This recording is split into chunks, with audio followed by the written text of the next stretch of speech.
بسبوسة الحلواني بكل أسرارها وهتنجح معاكي من أول مرة. من بعد الفيديو ده هتبقي أستاذة فيها. طبعا هنعملها بدون زبادي ولا لبن، هتبقى معانا اقتصادية والنتيجة تحفة في منتهى الجمال، زي بسبوسة الحلواني بل أحسن كمان. يلا بقى بينا نشوف هنعملها ازاي. أنا معايا نص كيلو من سميد البسبوسة. دوت طبعا ده سادة معلوش أي إضافات خالص، ده اللي هو السميد السايب. علشان تعرفي ان هو السميد مش مغشوش، لما تيجي كده ايه تحط حبة على ايدك كده ما يعلمش في ايدك، يعني ايه ما يبقاش ايه يسيب اثر كده زي الدقيق. يبقى كده بقى معاك السميد ده الايه الكويس. هضيف بقى ايه على نص كيلو من السميد، هضيف ايه حوالي ربع معلقة صغيرة من البيكنج صودا اللي هي البيكربوناتو، وهضيف نص كوباية من جوز الهند اللي هو المبشور، وهضيف كوبايه الا ربع من السمنه، طبعا اي نوع سمنه انت حباه. ويا ريت بقى لو ايه سمنه بلدي يبقى بتبقى فعلا تحفه. انا بس ايه مفككاها، يعني ايه تفكيك كده، يعني ايه مش سخنه.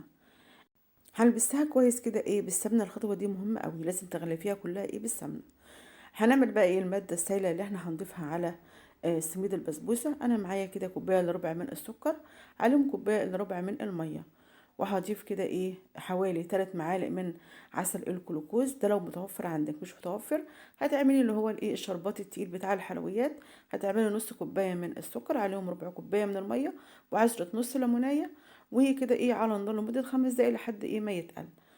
ده بدل عسل الجلوكوز.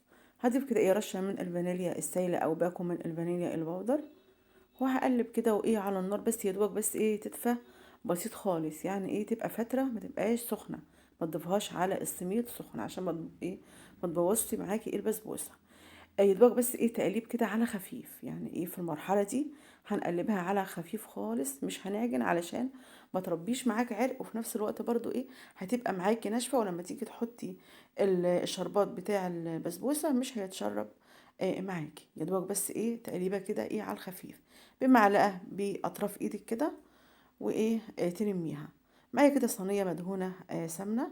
هنزل بقى ايه بالخليط اللي احنا عملناه، وهسويها كده ايه في قلب الصينيه بايدك كده، باللي ايدك كده بميه او بظهر المعلقه كده بليها ميه، ويسوي كده ايه الوش بالشكل ده عشان تبقى معانا كده ايه الوش معانا ناعم ومتساوي.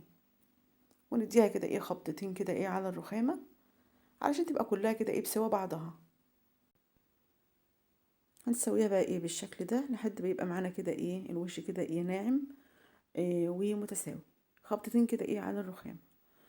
قبل ما ندخلها طبعا الفرن هنقطعها التقطيعه اللي انت حباها. انا هقطعها كده ايه مربعات، وطبعا هيكون مسخنين الفرن على اعلى درجة، وهندخلها في الرف اللي في النص لحد ايه ما تحمر معانا. طبعا اول ما تدي معاكي كده ايه لون من الجوانب كده، تروحي بقى ايه طفي الفرن ومشغله الشوايه.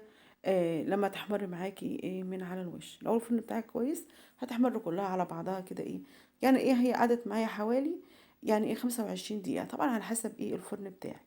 وهي طبعا ايه في الفرن كده قبل ما نخرجها كده بحاجه بسيطه هنروح اعمل بقى ايه الشربات، لان طبعا لازم يكون الشربات بتاع البسبوسه يكون ساخن، تبقى البسبوسه سخنه والشربات ساخن. هضيف كده ايه كوبايه ونص من السكر، عليهم كوبايتين من الميه، رشه كده من الفانيليا، عصره نص ليمونيه، ويا دوبك بس ايه غلوه او غلوتين وهنطفي عليها، لان طبعا شربات البسبوسه بيكون خفيف خالص. يا دوبك بس غلوتين وهنطفي عليها على طول. اول ما تخرج من الفرن هنروح ساقيينها البسبوسه سخنه والشربات ساخن. ما شاء الله معانا كده البسبوسه اتشربت الشربات، يبقى كده معانا البسبوسه ناجحة معانا. طبعا بقى ايه هتسيبيها لحد ما تبرد تماما، يعني ممكن ساعة ساعتين كده. كل ما تبرد كل ما تديكي نتيجة احلى، ولما تيجي تقطعيها وكده تطلع معاكي ايه القطعة كده ايه متماسكة. هنغطيها بقى كده ايه حوالي بس كده ايه حوالي ربع ساعة عشان ايه تحتفظ بالبخار اللي فيها، تبقى معاكي طرية ايه اكتر. وبعد بقى ما تبرد تماما كده ايه هنقدمها. هنعيد بقى كده ايه على التقطيعة اللي احنا عملناها قبل ما ندخلها الفرن. ما شاء الله في منتهى الجمال تحفة. هنطلع بقى كده ايه البسبوسة في منتهى الجمال، لونها تحفة ومرملة معانا، بجد حكاية. احلى واطعم بسبوسة هتعمليها بطريقة اقتصادية زي بتاعة الحلواني واحسن كمان. ولا استخدمنا زبادي ولا لبن، ومعانا البسبوسة ما شاء الله مرملة وتحفة. جربوها ان شاء الله هتعجبكم. نتقابل ان شاء الله مع فيديو جديد.